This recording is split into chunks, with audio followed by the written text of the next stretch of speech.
Okay, maing mudto no usab kanatuntanan Luzon, Visayas, Mindanao, maing mudto Philippines, maing mudto world, maing mudto universe. Ana punta manghigala diri atong tulumanon sa kahaginan CONA Catechesis on Air og ako lang gihapon kini yung ubos nga alagad Reverendo Padre Edwin Academia Acab. Abino adlaw na usab karon nga unsa man tarong adlaw mahigala Lunes, no? Pit 78 na kini mahigala sa bulan sa Hulyo, bispiras na gyud mahigala sa Episcopal ordination sa ato ang kanang pinalangga nga si Monsignor Glenn Corsiga nga nahimo na karon nga Bishop-elect Glenn Corsiga ang future, no, ang ubalabot mga higala nga kining obispo sa Diocese of Ipil. Ayan, no, nahala, no, maing mudto na kanaton tanan ugmang adlaw na gyud mga higala ang iyahang Episcopal ordination. Uy, salamat sa Dios, no. We are very proud of you, Bishop Glenn Corsiga, Bishop-elect. Ugma wala na dili na Bishop-elect mga higala. Bishop Glenn Corsiga na. Nahala, no?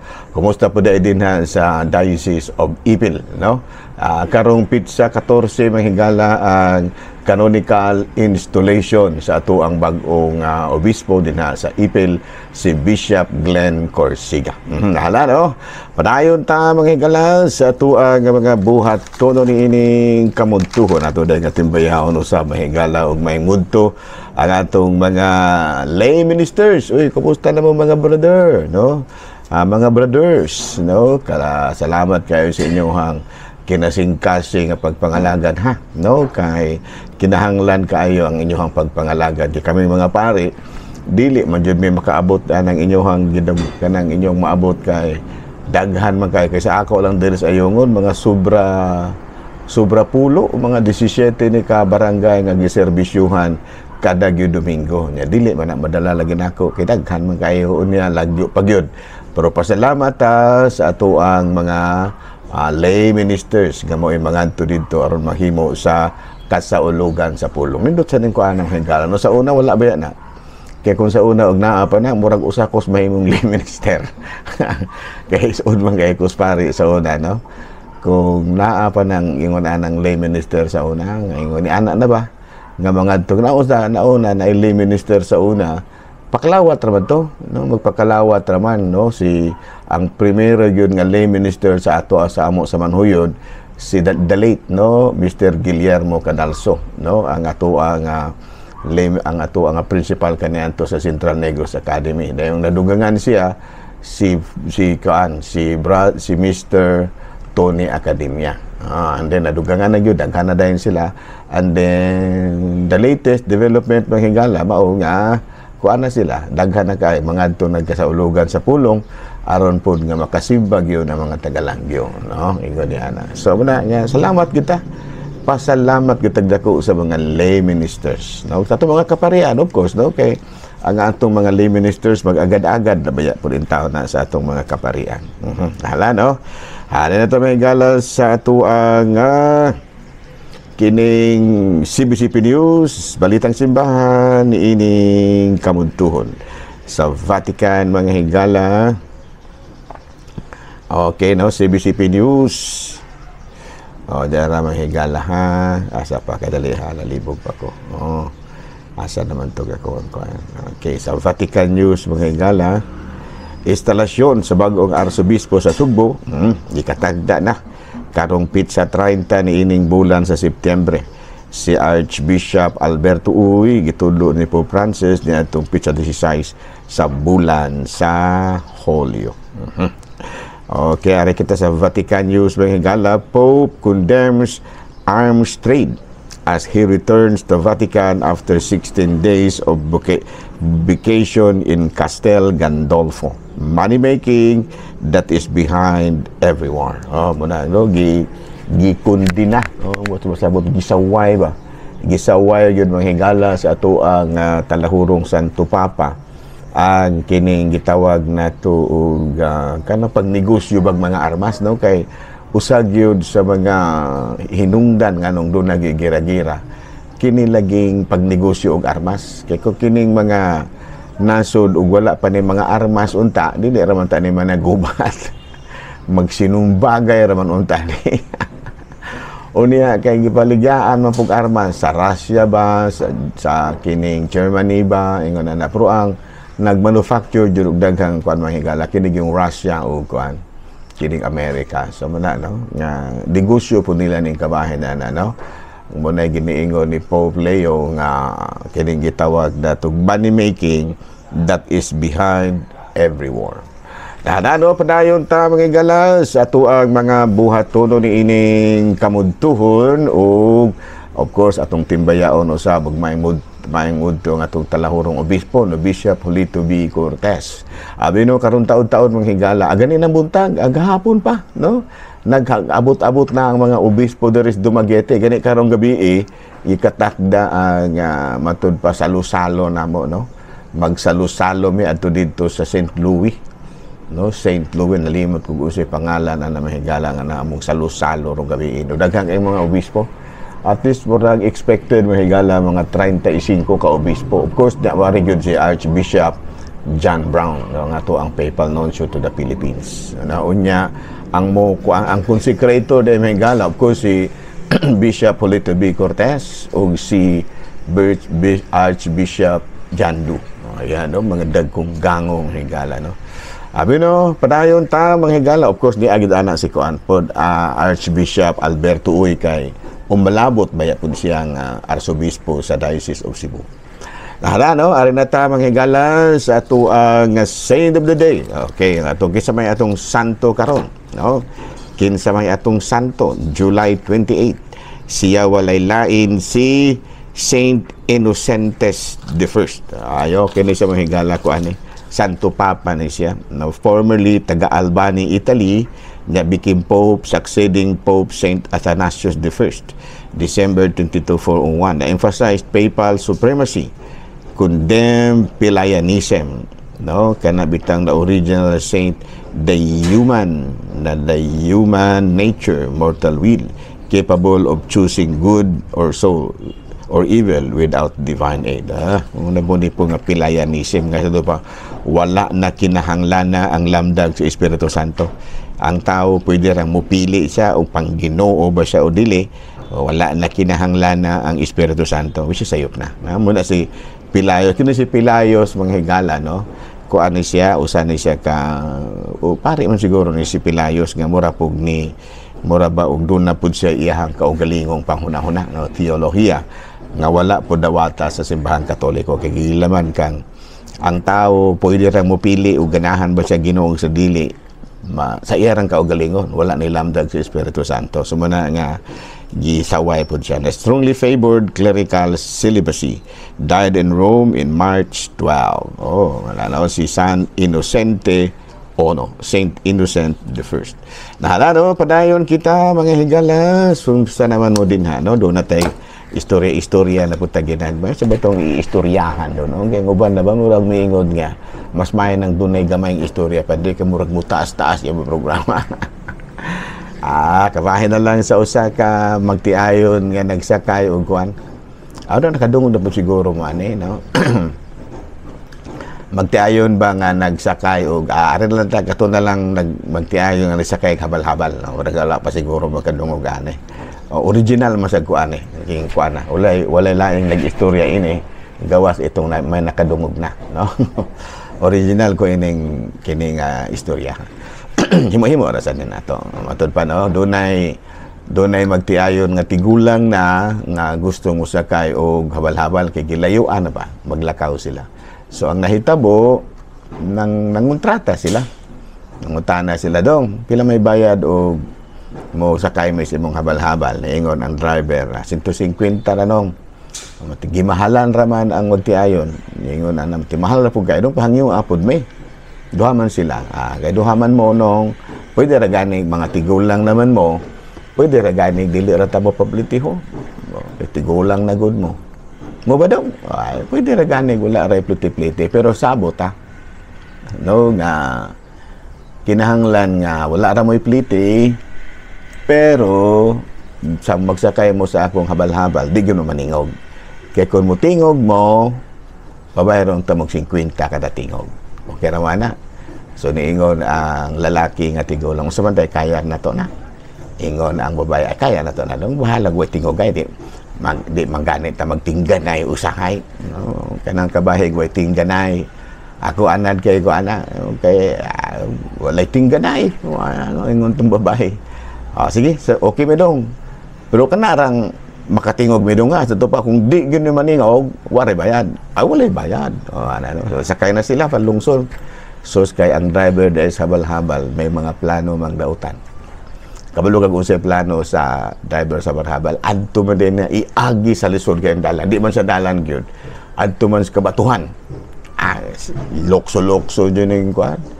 Lokso-lokso gini habal-habal. No? Lokso-lokso. No? Ang nahitabo, pag-abot sa lungsod, believe kayo siya. Giing na niya ang yung kuhan. Giing na niya ang yung mga pasahero sa lungsod. Believe na ko ninyo, no? Wa man dyan mo katingog. Pero natingala siya kay usa na malamang kabuok ng pasahero sa luyo. Ingon siya, anong, di ba duha mo ganiya? Sa man naging mong kauban? Ingon ang tigulang nga lalaki ay niingon magukado nga wala aray tingganay di gani harang nahulog nangutana mga kag-asa ng kauban ako diri gani harang nahulog lagpos talukot nagkatawa para magsuka ngano nga makamutingog aron atong hunungan unta niingon ang driver ingon po ang katong damdi ko lang amadahang mutingog may makabayad big 50 sa ato pa ang moral lesson sa istorya mga higala usahay palabihon nato ang kwarta labaw pa sa atong pagigugma ayan kanong tigulang na pangutanon nimo nahigugma pa ba kasi mong asawa o nahigugma pero mas nahigugma ku kwarta wag ingon-ingon na so the moral lesson of the story ayaw palabiha ang salapi kaysa kanang gitawag natong gugma sa imong isig katao. Maugi palabiha ang gugma sa Dios imong isig katao. Kanang salapi dili na mo'y makadala kanimo ngadto sa langit. Okay, klaro. So first na kanang joke ka mga gala joke man na joke. Ako may original ako mo'y composer anang mao nga joke. Ayan no. Klaro na nahala sige padayon ta mga gala sa ato ang mga buhatono ni ining kamudtuhon. O arinata sa atong katikisem. Abi nga atong gibiyaan nga katikisem kagahapon, tabanhin man to sa second person of one God ha. The second person of one God. Muna kay mo na ang atong pagtuo sa atong Ginoong Jesucristo, di ba no? Masa ganito atong gituoan, who is Jesus? Who is Jesus? He is the Son of God. That's number 1. Number 2, He is the second person of the Holy Trinity who become human to save humanity. Sigun sa atong na touch nga topic, si Kristo manluluwas gina nato. Unya usa sa mga pamaagi niya aron nga kita iyang maluwas maugyod ang mga sakramento. No, mga sakramento. No, muna gidiscuss pa nato gahapon ha. So muna nga ang mga sakramento mao gina siya ang kanang makapabalaan kanato. No, muna pamaagi ni si Kristo mismo, no? The visible sign instituted by Christ in order to give grace, no? So muna nga kuan gyud kana gyung mo dawat kita sa mga sakramento. Unya matud pa sa ato ang kanang sa second person of one God, usang gyud sa mga gikinahanglan gyud no gawa sa mga sakramento mao gyud ang kining gitawag nagto og pagigugmay sa usag-usa, no? Kay gusto maligitang maluwas, di ba? Kaysa may dili nato gustong maluwas, gusto kita maluwas. Unya kay di man ta maluwas kung dili ta ka maong mohigugma kay mo man na ang kining pinakadakong sugo unsa ganito pinakadakong sugo, higugma ang Dios labaw sa tanan o gigugma ang imong isig katawo sama sa imong kaugalingon. Mo na pinagakuan sa ato pa dili po dahil ta maluwas kung dili ta bakatuman gawas sa mga sakramento. Gawas sa mga sakramento nga atong pagadawaton. Unya kining pagigugma nato sa atong isig kaingon pinahanglan nga ipakita pud buhat kaysa unang sulat ni San Juan ngadto sa first unang sulat ni San Juan, no, kapitulo 3 bersikulo 18. Mga anak, ipakita ta ang matuod nga paghigugma sa maayong buhat, dili sa mga pulong lamang. No? Doon na may uban mga higala nga kutob ramang pulong. Ay pag ingnan nimong I love you, may ingnan mong I love you too. Pero kutob ras pulong. No? Tapos mga bana nga kanang ingnon sa asawa I love you daw, mutubag ko ang bana I love you too dai. Pero imuhang kining pangayuan og pepalalit sudan masuko. Dili na siya maayo. Kaya kung ang tinuod ko pa ni sa unang sulat ni San Juan, kapitulo 3, versikulo 18, mga anak, ipakita ta ang matuod nga paghigugma sa mga maayong buhat, dili sa mga pulong lamang. No, in other words, maghigugmay kita. No, sa John 13, chapter 34, maghatag, chapter 13, verse 34, maghatag ako kaninyo og bagong sugo. Paghigugma ay kamo, ingon nga ako nahigugma kaninyo. Paghigugma ay usab kamo.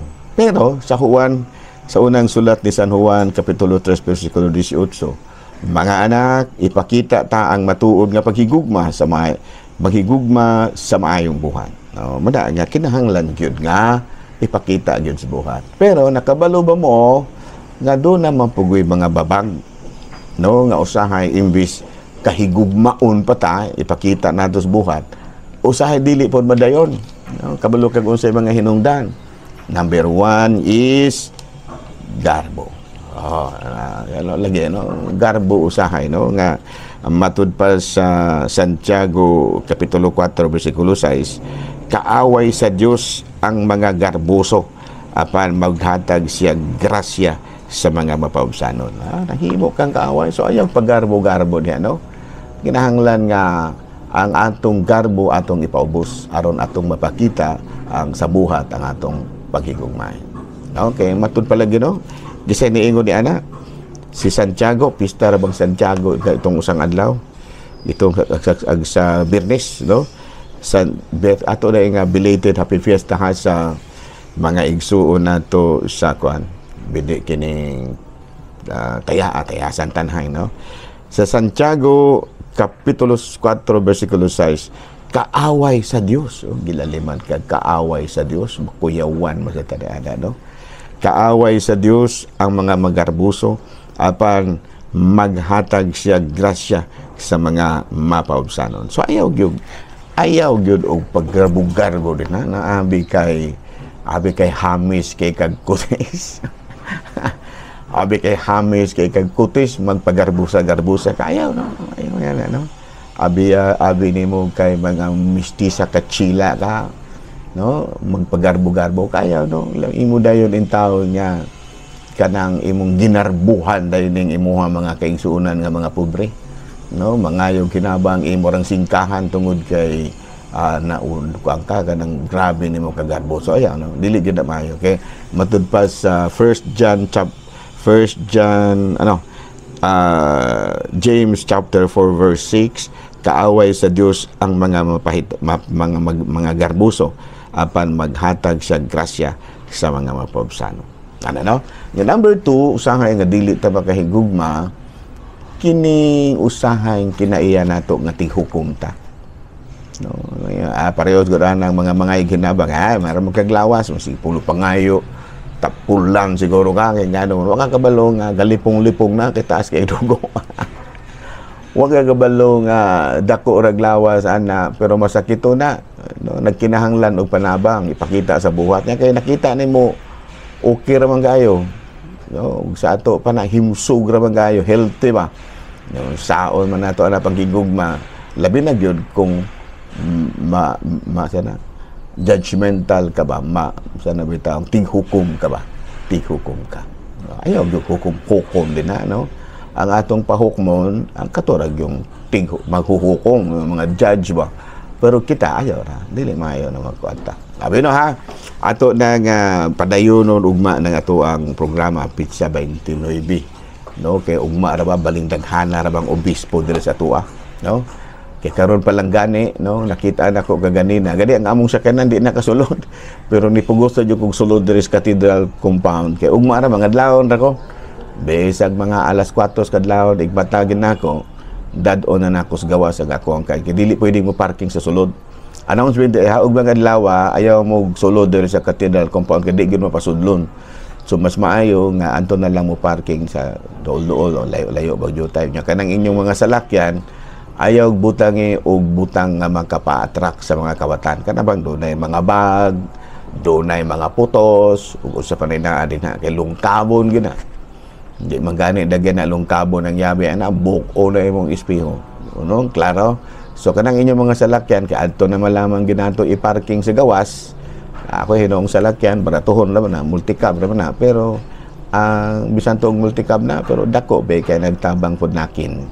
Dako kay nagtabang nako kay ako higala ang akong service duha na ka buok o tulo na ako'y minidam para sa akong project kasi man kung gaayo mga kapilya tukod og kapilya para pagpalit nako og mga materyales automatic na dayong naapog ko off-road nga jeep nga karon gani wala guys akong kamot kay akong gipailisan nako og kanang power steering no onya number 3 katulo multi-cab no kanang akong multi-cab parehos pa na nako kagulanga pero moandal pa man modagan pa man no sige ra wala ra mo kuy usos kabay sa kanan mangigala so di na natakot ba dunggan na gyapon taog mga adlaw kay daghang kay obispo diri ugma kay Episcopal ordination man ni Bishop-elect Glenn Corsiga o gani welcome di ano mga kaparian sa Ipil kay ilan ng gitambungan gid nila ang pag-ordina Episcopal ordination sa ilahang talahurong obispo. Okay. Daghang salamat o mayong mudto Pilipinas.